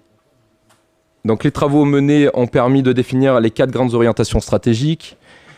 Donc la première, habiter une métropole attractive et durable, c'est développer l'offre de logement en favorisant un équilibre territorial et une transition énergétique. Le but, c'est de maintenir une production de logements pour répondre aux besoins des populations et respecter le droit au logement pour tous. Mettre en place une stratégie foncière sur la base d'un référentiel foncier, c'est lutter contre la spéculation. Et bien sûr, l'enjeu de la transition énergétique, poursuivre et amplifier la régulation du parc de logement en agissant également sur les copropriétés privées, en luttant contre l'habitat indigne. Il y aura également des financements pour la rénovation énergétique des copros qui sont totalement privés. Orientation numéro 2, habiter une métropole solidaire, apporter des réponses à la demande sociale en logement, favoriser la solidarité et la cohésion sociale. Il s'agit de favoriser les parcours résidentiels des plus fragiles, notamment grâce à la production de logements à faible loyer, afin de favoriser la mutation sur le parc social. À l'heure actuelle, une famille qui demanderait un logement un petit peu plus grand, parce qu'ils ont eu l'arrivée d'un nouveau-né et qui habiterait sur le quartier du Lac, ne pourrait se voir offrir qu'un logement sur les quartiers prioritaires de Clermont s'ils voulaient garder à peu près le même niveau de loyer.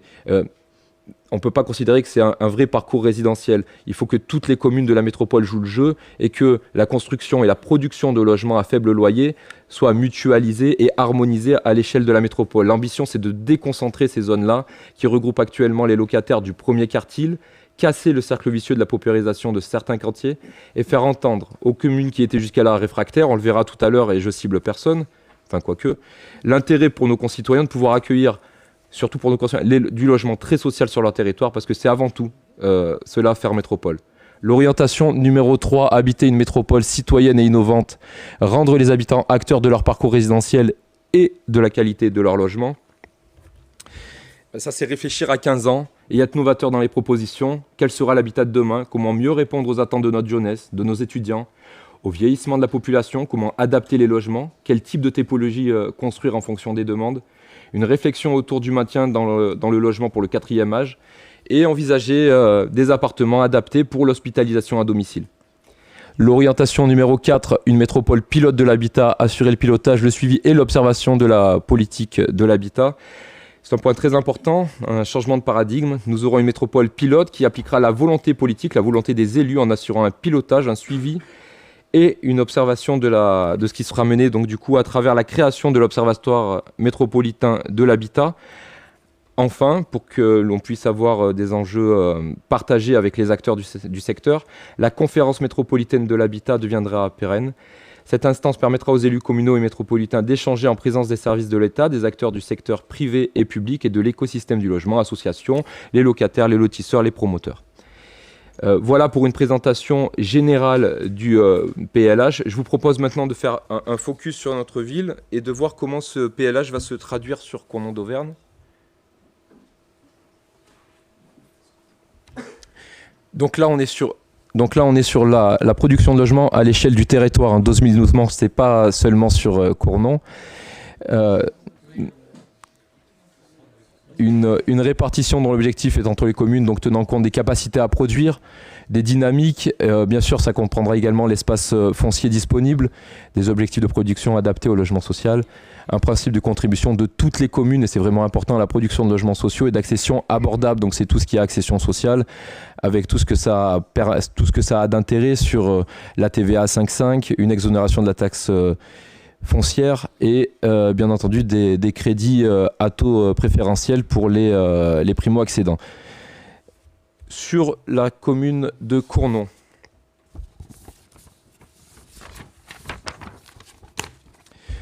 nous avons donc 4,9% de l'objectif métropolitain, soit 585 logements sur 6 ans, qui seront décomptés comme suit. 25% de logements sociaux, ça nous fera 146 logements. 20% de logements en accession abordable, donc 117 logements. Et enfin 55% de logements privés libres, donc qui sera soit en accession, soit en locatif, portés par des promoteurs privés, soit 322 logements.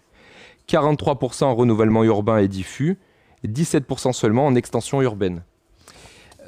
Sur la slide suivante, ou celle juste avant,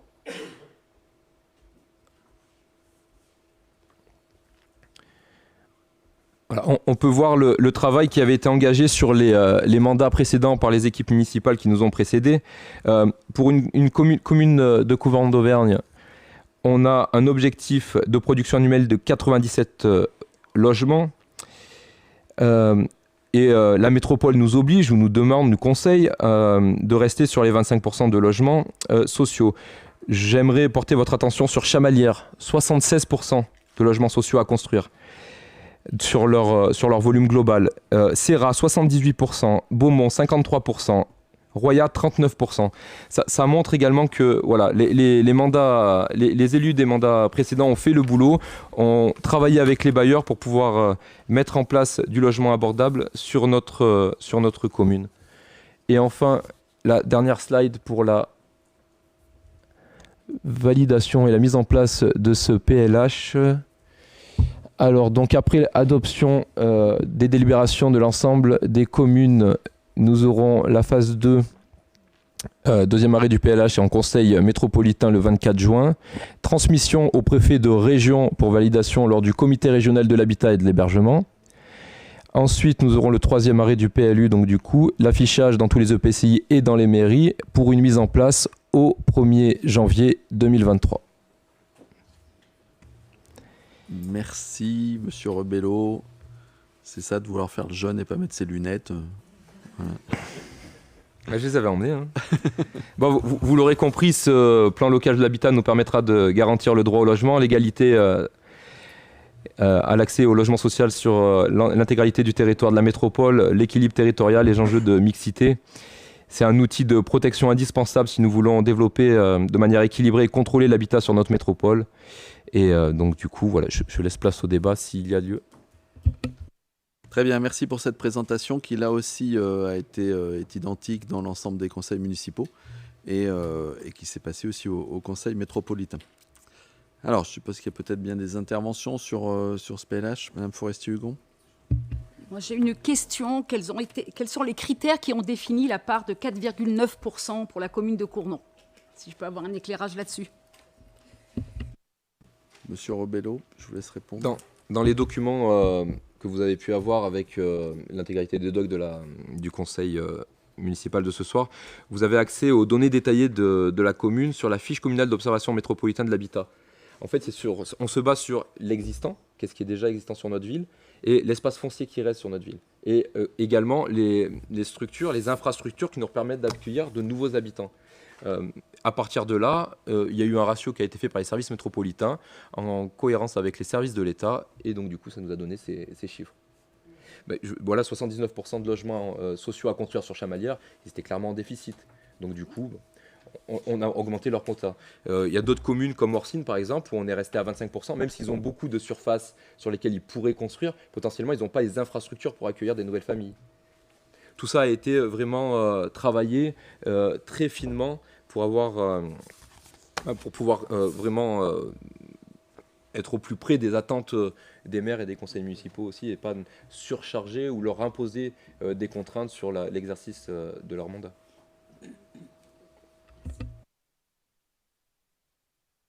D'autres interrogations? D'autres commentaires?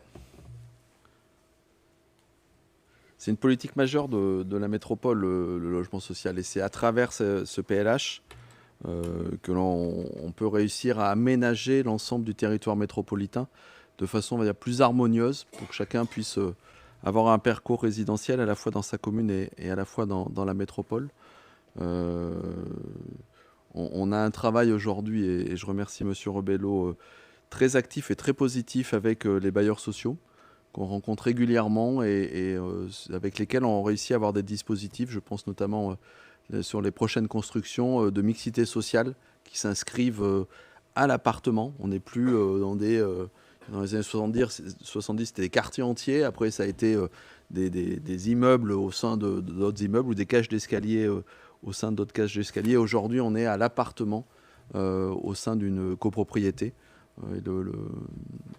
Le projet auquel je pense, les bucoliques, réussit à mettre ça en place. Et voilà, c'est un travail très intéressant et très conséquent pour que chacun puisse trouver le logement qui lui convient. Parce qu'on n'a pas besoin du même logement, ou on n'a pas les moyens pour le même logement quand on a 20 ans, 25 ans, quand on a ensuite des enfants, quand on vieillit. Et l'objectif de notre ville, c'est vraiment d'offrir un parcours résidentiel qui permette à chacun, s'il le désire, de pouvoir rester sur notre commune.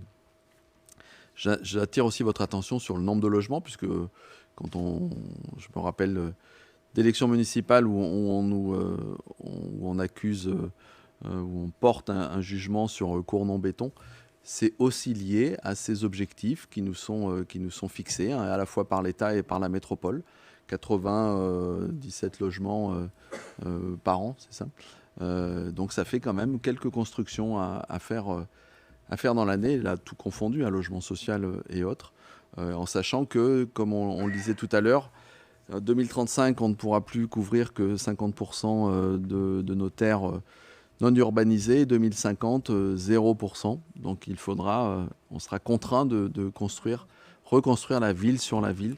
Et il ne faudra pas être étonné à ce moment-là que de 2 maisons, on fera un petit collectif, comme ce qui s'est passé en face de la librairie du Bateau-Livre, où ces 2 maisons qui ont permis de réussir à construire un petit collectif. Mais c'est la condition nécessaire, absolument nécessaire, pour que demain on imperméabilise moins de sol, pour que demain on puisse avoir une production alimentaire au plus près de nos territoires, et pour que demain on n'ait pas 10 jours de chaleur comme on a pu avoir dernièrement. On doit modifier nos habitudes, nos pratiques, et ça en fait partie. Et il y aura des grands enjeux, notamment sur la zone d'activité et sur l'aménagement de cette zone, où on doit pouvoir mixer des projets. Pardon, monsieur Herman, je ne vous avais pas vu, excusez-moi. Non, c'est pas grave, merci monsieur le maire. Juste une petite précision, vous venez de nous dire les 97 logements que la métropole nous impose. Qu'est-ce qui se passe si on ne respecte pas effectivement cette ligne directrice ?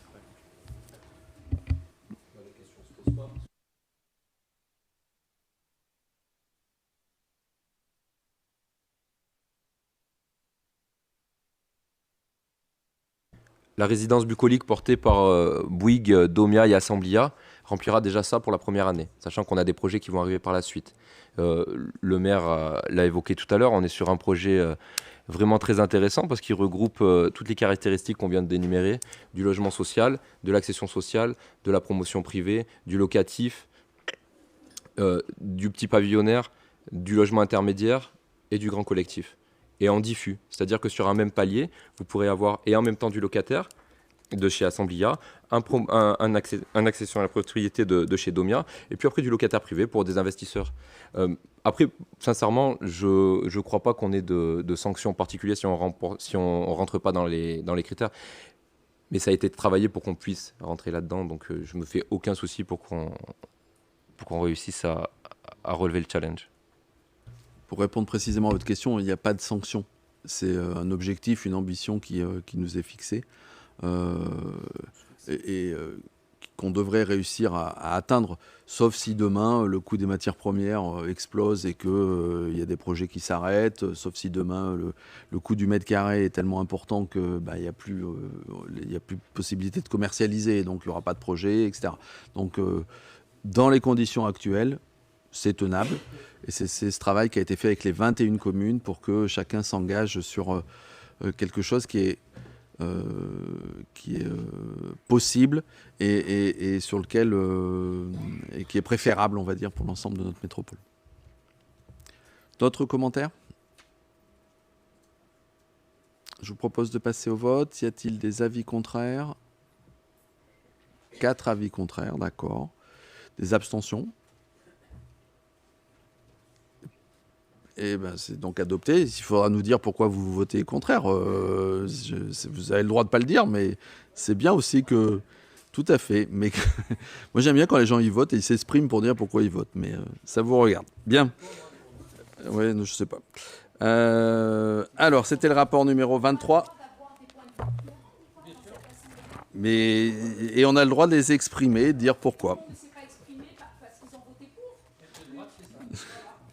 Allez, je vous propose qu'on continue. Je vous propose que... Mais on n'a pas dit qu'on avait raison. Je vous ai juste indiqué. Vous avez critiqué Chamalières, Roya, etc. Attendez, vous allez demander la parole, sinon je ne... Mettez votre micro, Madame Forestier-Hugon, si vous voulez. Oui, mais on vous enregistre. Monsieur Rebello, si vous voulez parler. Chut. Voilà, allez, chacun a pu s'exprimer ou ne pas s'exprimer. C'est ce que je constate. Alors, rapport numéro 24, Ville Vivante, c'est Madame Alexandre, pour la toiture. Oui, c'est ce dont tu voulais parler tout à l'heure, Monsieur Rage.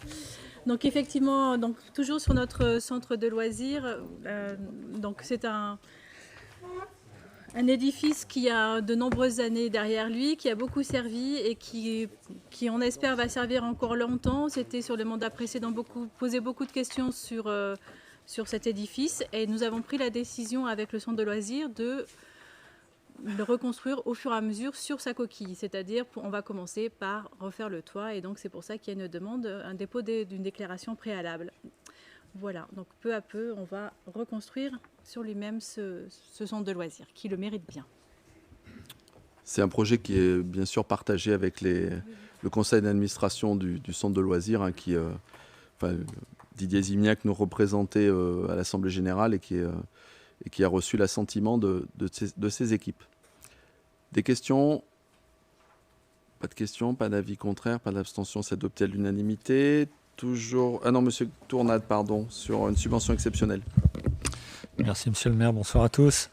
Oui, 2 subventions exceptionnelles pour des associations sportives. Donc la première délibération pour Cournon d'Auvergne Trampoline afin de contribuer financièrement aux frais engagés par celle-ci lors de l'organisation d'une compétition de trampoline sélective pour le championnat de France 2022 qui a eu lieu le 19 mars dernier au gymnase Raymond Boisset à Cournon. Donc en présence de 14 clubs de la région Auvergne-Rhône-Alpes et avec la participation d'une trentaine de juges arbitres. Et donc cette subvention exceptionnelle prendra en charge une partie de l'installation et du transport des trampolines qui nous venaient de toute la région Auvergne-Rhône-Alpes. Et je profite pour rappeler qu'à cette occasion, Rémi Brochard, donc notre Cournonnais, a décroché sa qualification en équipe de France junior et participera au championnat d'Europe en juin prochain. Donc je vous invite à approuver la subvention exceptionnelle de 400 € pour l'association. Merci. Cournon a une longue tradition trampoline avec ce club. Des questions? 400 €, des avis contraires, des abstentions, c'est adopté à l'unanimité. Merci pour eux. Toujours une subvention exceptionnelle pour le BMX. Alors pour le BMX, afin de contribuer là aussi financièrement aux frais engagés par le club pour l'organisation d'une manche de Coupe d'Auvergne de BMX qui s'est déroulée le 6 mars dernier à Cournon. Il était présent ce jour-là plus de 400 pilotes. Et la subvention prend en charge les frais liés à la location des toilettes, des secouristes et divers frais afférents à cette organisation. J'en profite pour rappeler qu'il s'est tenu aussi le 7 et 8 mai dernier une manche du Challenge France. C'est une manche qualificative qui regroupe le quart sud-est des pilotes et des clubs de BMX de France. Et donc c'était 850 pilotes le samedi et 350 le dimanche.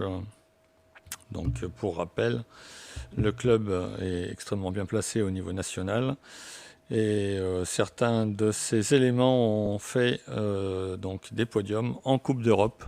Donc je vous invite à approuver la subvention exceptionnelle de 400 € qui participe à la contribution financière des frais engagés lors de cette compétition. Merci. On peut d'ailleurs se souvenir que lors de ce week-end, là, il y avait beaucoup d'activités dans notre zone de loisirs et que l'organisation qu'avait mis en place le BMX, justement pour gérer les parkings et l'arrivée des voitures, était remarquable et a permis que l'on ait en même temps sur le week-end 800 jeunes qui participaient à cette compétition, 800 jeunes au rugby. Il y avait aussi le dimanche le vide-grenier du centre de loisirs. Enfin voilà, beaucoup d'activités et on a une zone de loisirs qui est reconnue pour son accueil. Et c'était vraiment très bien. Des questions?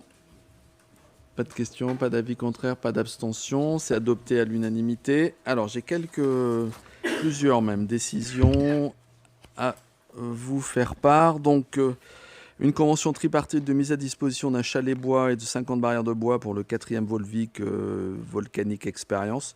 C'est classique, c'est nos chalets de Noël que l'on loue. Il y a une délibération là-dessus. Là, il y a une convention parce qu'il y a des échanges.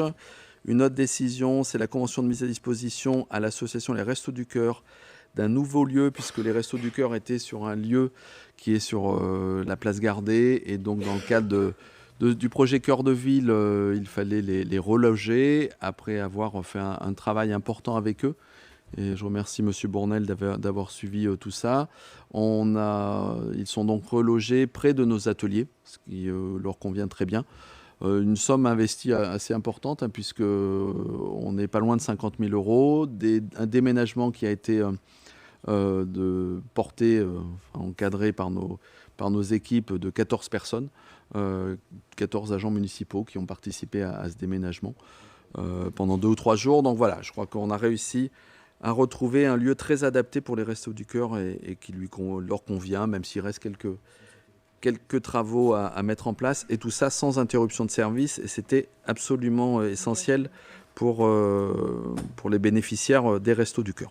Vous avez la liste des mètres carrés qui leur sont attribués dans ce cadre-là, et donc il y avait besoin d'une convention pour cette mise à disposition.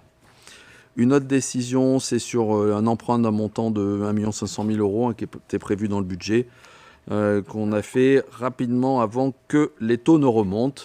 Et donc là, le taux fixe était à 1,23 pour une durée de 15 ans, et il fallait le faire parce que depuis, ça a un peu augmenté. Une décision sur une demande de subvention qu'on a déposée auprès de l'État dans le cadre du fonds Friche, recyclage foncier. C'est la 3e édition. C'est lié au projet Cœur de Ville, c'est pour l'îlot Gimel. On a demandé une subvention qui porterait sur un montant, une subvention de 420 000 € pour un projet s'élevant à 1 361 000 €. De la même façon, le fonds Friche pour un autre îlot du Cœur de Ville pour 260 000 € pour des travaux de 1 800 000 €. Et un 3e dossier, alors on n'est pas sûr d'avoir les 3 dossiers, nous verrons. Mme Donat sera retenue sur votre salaire si on n'a pas les 3. C'est même certain qu'on n'aura pas les 3, mais on multiplie les réussites pour pouvoir avoir au moins un dossier sur les 3. Et donc là, pareil, c'est pour l'espace commercial Libération. C'est donc la caisse d'épargne qui va être... la Banque Populaire, pardon, excusez-moi, qui va être réaménagée pour accueillir des commerces et la clinique vétérinaire qui était sur la place. L'association des familles utilise souvent la salle de l'Alambic, donc nous avons une convention. Nous avons mis en place une convention, c'est Mme Nierga qui a organisé ça, pour l'organisation de ces activités. Donc voilà. Toujours une décision, une nouvelle régie d'avance pour le camping municipal. Chaque année, il faut qu'on le fasse. Une délibération, une déclaration d'intention d'aliéner. C'est-à-dire qu'on indique que l'on est intéressé pour acheter une propriété. C'est la propriété de M. Chambon. C'est la propriété, c'est le garage qui se situe avenue de la République. Puisque nous avions travaillé avec le précédent locataire qui est allé s'installer dans un bâtiment municipal qu'il a acheté près du collège de la Ribère. Et nous pensions que les locaux libérés pourraient être rénovés, etc. Ça ne semble pas être le cas, donc nous avons pris la décision d'aliéner ce bien, donc de l'acheter pour en faire un vrai outil de début du cœur de ville, puisque ce carrefour, pour ceux qui le connaissent, vous voyez où c'est, avec la rue Blaise Pascal, l'avenue de la Gare, l'avenue de la République, nécessite qu'on retravaille. Il n'y a même pas de trottoir, donc voilà. Ensuite, vous avez, et vous l'aurez chaque fois, une information du Conseil sur les marchés publics conclus au 24/05/2022, et je remercie M. Pasquito de présider, quand je ne peux pas, et c'est souvent le cas, cette CAO.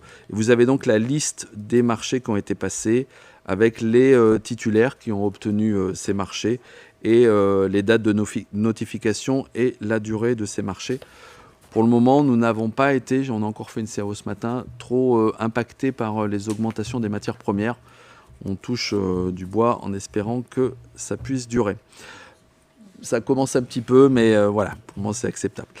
Plusieurs actions en justice qui sont regroupées pour que vous en ayez l'information. Alors souvent des vieilles affaires. La première, c'est une affaire opposant la commune de Cournon d'Auvergne à monsieur... je ne sais pas si je dois dire les noms d'ailleurs. Non, pas nécessairement. Sur un accident de la circulation sur le boulevard Charles de Gaulle, c'est une affaire qui date depuis le 11 juin 2012. Donc vous voyez que ça fait 10 ans.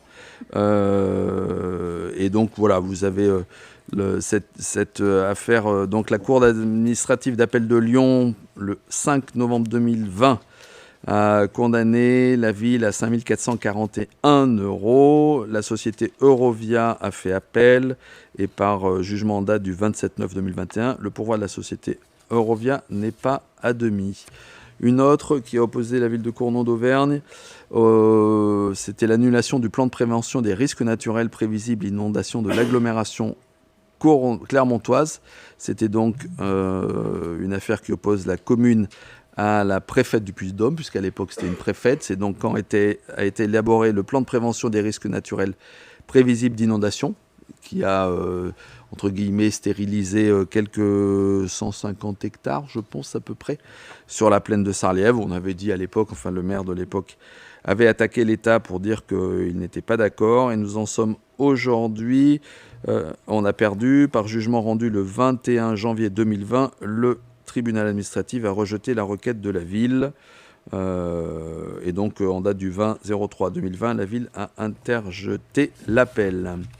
Une affaire opposant la commune de Cournon à une société qui installait des antennes relais d'une hauteur qui nous paraissait trop importante. C'était 30 mètres dans la zone industrielle.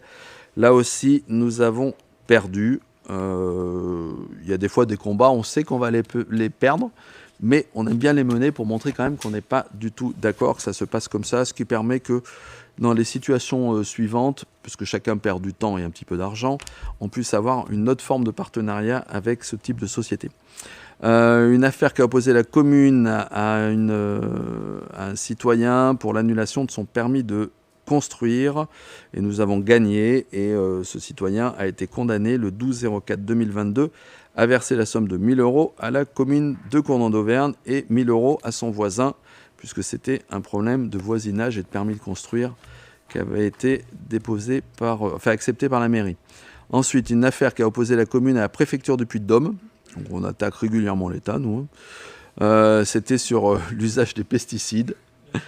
Mais là aussi, même si on sait qu'on a peu de chances de gagner, c'était important. Donc ça date de 2019. On avait décidé de réglementer l'utilisation des produits phytopharmaceutiques sur le territoire de la commune. On savait que c'était contraire à la loi puisqu'on avait une question de distance aux habitations. Et nous avons perdu. Et donc l'arrêté qui avait été pris à cette époque-là par le maire précédent a été annulé par le tribunal administratif. Une autre action en justice qui intéresse plus de gens, c'est, on le fait chaque année, sur la sécheresse. Et vous savez que chaque année, on demande à être classé en catastrophe naturelle. Et quand on ne l'est pas, on attaque l'État en disant si, il y a nécessité. C'est pas pour nous, là, c'est vraiment pour les citoyens qui en ont besoin pour que leur assurance puisse fonctionner sans que ça leur coûte trop cher. Donc on a intenté un recours en annulation auprès du tribunal administratif de Clermont-Ferrand et on n'a pas le résultat, mais simplement vous dire que j'ai pris un recours contre l'arrêté du 22 juin 2021 pour la sécheresse 2020. Nous avons une affaire aussi, nous opposons à un citoyen qui habitait dans un de nos biens et nous avons demandé à ce citoyen de quitter les lieux puisque le bail était résilié, etc. Et donc ce citoyen a été condamné a dû quitter les lieux et a été condamné à payer à la commune de Cournant d'Auvergne la somme de 150 €. Nous avons une autre affaire sur une décision d'opposition à une déclaration préalable de travaux. Et là, le tribunal administratif propose la mise en œuvre d'une médiation afin de trouver une issue définitive à ce litige. Les litiges étant souvent des litiges avec les voisins. Et puis une dernière qui a fait un peu plus qui a occupé un peu plus les médias. Donc c'est opposant la commune à la société 3J et Sauceur 5 France. C'est le permis de construire du projet Urban Village. Donc ce projet était porté par la société 3J, je vous le rappelle, qui visait la réalisation d'un complexe d'équipements commerciaux de loisirs, sport et bien-être, d'espaces de restauration, magasins, bureaux et d'un hôtel réparti sur 21 bâtiments pour une surface de 28 726 mètres carrés. La société avait déposé un permis de construire le 18 décembre 2020. Je vous l'avais indiqué, j'ai opposé un sursis à statuer à cette demande de permis. Je vous l'avais indiqué pour que le débat puisse avoir lieu à la métropole dans le cadre de l'élaboration notamment du nouveau PLUI. Les sociétés ont introduit un recours en annulation à l'encontre de l'arrêté municipal. Donc ils ont contesté mon arrêté et assorti d'une requête en référé suspension, puisqu'ils considèrent que la durée de l'enquête allait durer trop longtemps. Par ordonnance en date du 31 mars 2022, le tribunal administratif a rejeté la demande de suspension présentée par les sociétés 3J et Sauceur 5 France. Par contre, la société maintient la requête sur le fond. Donc l'urgence n'a pas été acceptée, mais le maintien de la requête sur le fond va suivre son cours et on répondra à la requête en annulation quand on sera appelé à défendre tout ceci. Vous avez aussi le compte-rendu des délibérations adoptées par le Conseil métropolitain du 1er avril 2022 et le rapport annuel sur la qualité et le prix du service public de l'assainissement collectif de l'année 2021. Voilà ce que l'on pouvait se dire sur ce conseil municipal. Je vous rappelle la date du prochain qui aura lieu le 5 juillet 2022 à 18h30. Nous aurons donc un nouveau collègue qui sera présent. J'en profite, je n'ai pas osé tout à l'heure, mais je vais quand même le dire. Nous avons 2 collègues qui ont eu un heureux événement ce dernier mois. Je ne vais pas citer leur nom, mais en tout cas, je les félicite au nom de tout le monde et je leur souhaite plein de nuits perturbées parce que c'est le lot commun quand quand les bébés sont petits, mais je suis sûr que ça ne les empêchera pas de s'engager, de continuer à être présentes parmi nous. Donc je les félicite au nom de tout le monde. Vous transmettrez mes félicitations. J'ai fait un petit mot, mais vous transmettrez quand même mes félicitations à l'heureuse maman et à l'heureux papa. Et je vous souhaite à tous une... Ah pardon, vous vouliez dire quelque chose, Monsieur Cormeret? Oui, merci, Monsieur le maire. Alors, lors du dernier conseil municipal, j'ai été traité publiquement d'égoïste par Madame Christine Faure, ici présente. Alors, je voudrais répondre. Monsieur Cormeret, la prochaine fois, vous m'indiquerez que vous allez le faire. Comme ça, je le saurai. Ben, je suis désolé. Voilà. J'ai quand même passé 35 ans de ma vie en gendarmerie, à courir après les voleurs, les violeurs, les proxénètes, les trafiquants, sauver des personnes de suicide, faire le soir des conférences sur la drogue, etc., en plus de mon travail. Je me suis engagé ici dans ce conseil municipal pour les citoyens qui ont voté pour nous, tout cela gratuitement. C'est vrai que je suis égoïste. Lorsque je soigne les gens qui ont un zona, qui ont des verrues plantaires, qui se sont brûlés gravement, et tout cela gratuitement, c'est vrai que je suis un égoïste. Lorsque je fais un don à EMSF régulièrement tous les ans, qui est Enfance Meurtrie Sans Frontières, qui est une association qui recueille des enfants orphelins, qui les héberge, qui les nourrit, qui les habille et qui les scolarise. Lorsque je fais également un don au village d'enfants, et puis pour l'Ukraine. Lorsque des gens qui passent dans la rue, que je ne connais pas et à qui je parle et je leur donne des légumes, c'est vrai que je suis un égoïste, j'aurais pu les mettre sur le tas de fumier. Je pense que nous n'avons pas le même dictionnaire et que dans le vôtre, il doit y avoir une intervention entre égoïsme et altruisme. C'est vrai que vous m'avez attaqué sur les gens qui ont des terrains de 4000 m².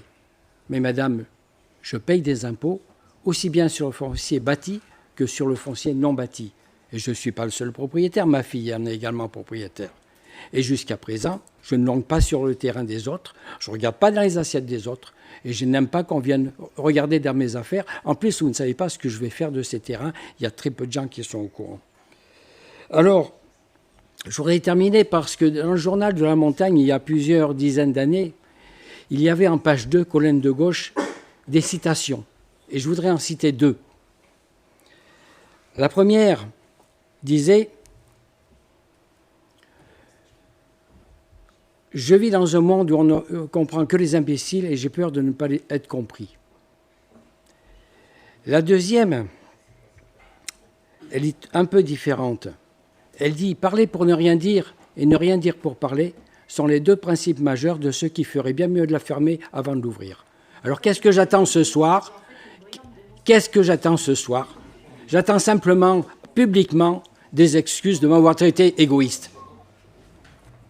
Non, je crois que c'est pas la peine. Là, on s'égare un peu là. Non. Il n'y a pas de souci. Je ne suis pas un égoïste. J'en suis loin. Et ça, c'est une insulte. Je ne voulais pas répondre au départ. Vous avez eu. J'avais pas envie de répondre. Je vous ai laissé. Mais ça a blessé des gens qui se trouvaient dans l'assistance et qui m'ont dit non, il ne faut pas en rester là. Voilà pourquoi aujourd'hui je réponds. Très bien. Vous avez eu votre droit de réponse. Tout à fait. Je pense qu'on va pouvoir s'arrêter ici. Vous avez pu dire ce que vous aviez à dire. Chacun prendra connaissance et acte de votre réponse. Voilà, je vous souhaite à tous une très bonne soirée et puis à très bientôt. Merci beaucoup.